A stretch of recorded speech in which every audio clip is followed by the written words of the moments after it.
Рухордо маданий борборунда кыргыз мамлекеттүүлүгүн түптөгөн улуу инсандардын айкелин тургузган деп Фейсбуктан уктук.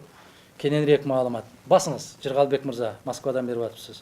Басыңыз дагы интернетке кирсеңиз, Мадумаров дегенди бассаңыз, ошол Баял Исакеевдин дагы, Жусуп Абдрахмановдун дагы, Исхак Разаковдун дагы ачылыштарындагы бардык маалыматтар жүктөлгөн ошол жерге.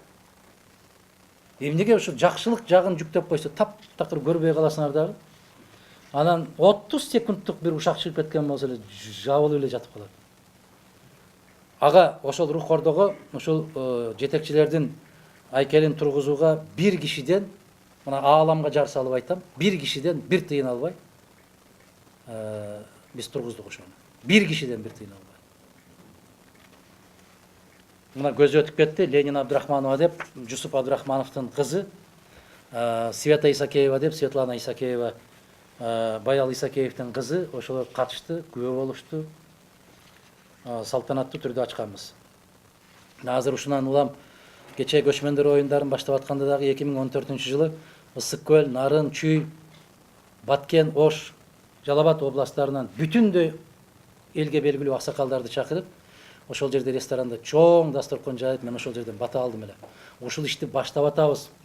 Ушул ишке бата бергиле аксакалдар деп. Мына эки жолку баатыр Таштанбек Акматовду, Кыргызстанга белгилүү аксакал Мар Байжиевди, Бейшебек Акуновичту, көптөгөн аксакалдар ошол жерде барып бата берген. Айланайын Адахан, аябай чоң иш баштап атырсың, жараткан өзү колдосун деп. Баягы жан баштап жатып көчмөн оюндарын өткөргөндөргө айтып атам мен. Келип көмөк берип койсоңор болмок. Ошол жерде ат майданын куруп атканда күн-түн ошол жерде жүрүп аттык. Дүйшөн Шаяхметович Сооронбаев деген кишиге айтып бир 3 жашар карамал алып барып ошол балдарга союп иштеп аткандарга үшүбөй ысык тамак жегиле деп.